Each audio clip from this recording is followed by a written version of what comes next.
You sit at home, comfy and content. It's been 67 years since your first breath, and you feel 67 years away from your last. Look at what you have achieved. Smile. The oceans of the earth could not fill the void of pride you feel towards the life you have led. Photos of those you love scattered across your brightly coloured shelves. There's a knock on the door. A voice you do not recognize says, "Hey, Mum." Confused and distressed, you cannot place the individual. You look around, searching for the answers. There she is, in the picture frame, hugging you. It's Mother's Day. How does your brain choose what to forget and what to store? The idea that your subconscious has a selection is frightening, if you think about it. What have we lost? And just as important, what are we going to lose? Think back, just for a moment. What was your first memory? What if I told you it didn't happen? That's right, you are wrong. Well, you might be. It is said that around 4 in 10 people fabricate their own first memory. The funny thing being, you could never actually know for sure. And just like that, you question everything you thought you remembered. During this video, we will cover the base idea of memory and the troubles people may face throughout their lives. We will then move on to the second section, viewing these problems from the perspective of someone who is prepared to deal with them. This we will call the solutions section. Thirdly, I will present you with a simple test, a game, if you will. Here we will calculate the rate at which your memory is crying out for help. Is your brain healthy or overloaded? Finally, the release. The doors will be opened, you will be escorted out.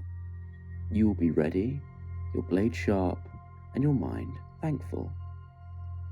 We will briefly recap what you have learned, and your final lesson will await you. Be patient. So, how do we spot these small untruths in ourselves? Unfortunately, it is both a paradox and impossible. This time you are just going to have to trust yourself. Let me suggest a notion to you. Your brain is merely a pad with you and your senses being the pen, but not the only pen. Confusing? Let me explain it like this. Your imprint on your own memory is of primary nature and is fundamentally precise, like a pen writing on some paper. What if someone else picks up the pen? Impossible, you say. We say otherwise. A psychological study at the University College in London done by Julia Shaw showed that around 70% of participants were convinced of a violent crime they had committed in previous years. Yes, a crime they didn't commit. Some even falsely recalling the crime they had committed being carried out with a weapon. Aside from external forces, you would assume that your memory was safe.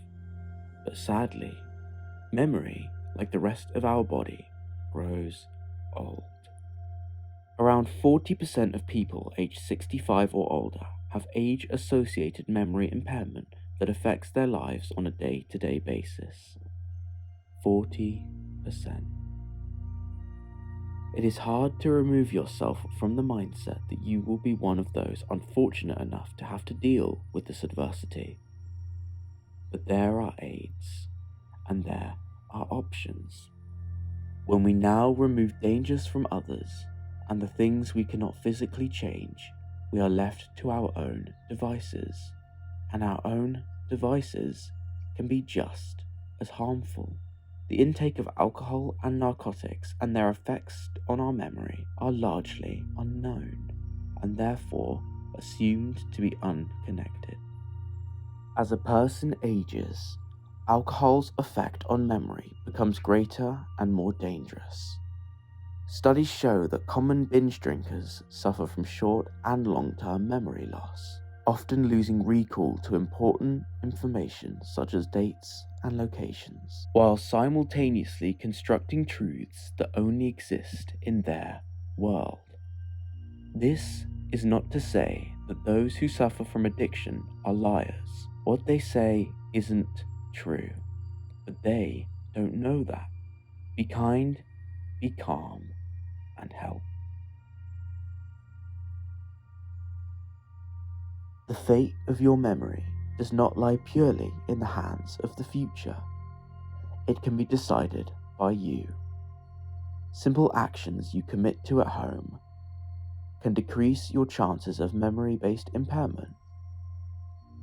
These actions including physical activity into your daily routine, staying mentally active, regularly socializing with like-minded individuals, creating and maintaining a schedule, getting all 8 hours of your needed sleep, partaking in the consumption of healthy foods such as low-fat protein sources, seeking help for the abuse of substances you may or may not be presented with. Do not be frightened, just ask. When combined, these changes to your life can slow the rate of decay within your memory by up to 30%. So, what are you waiting for? When this video ends, I want you to write down tomorrow's routine. Start off by giving yourself one simple task, then adding another and another each day.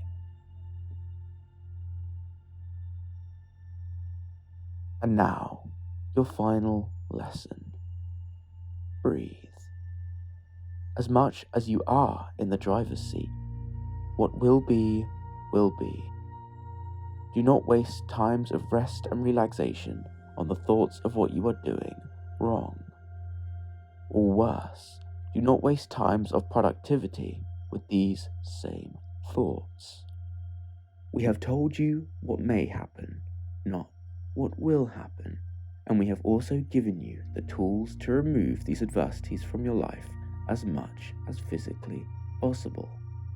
So, the final advice we provide you with is stay calm and ride the wave. Good luck, and thank you.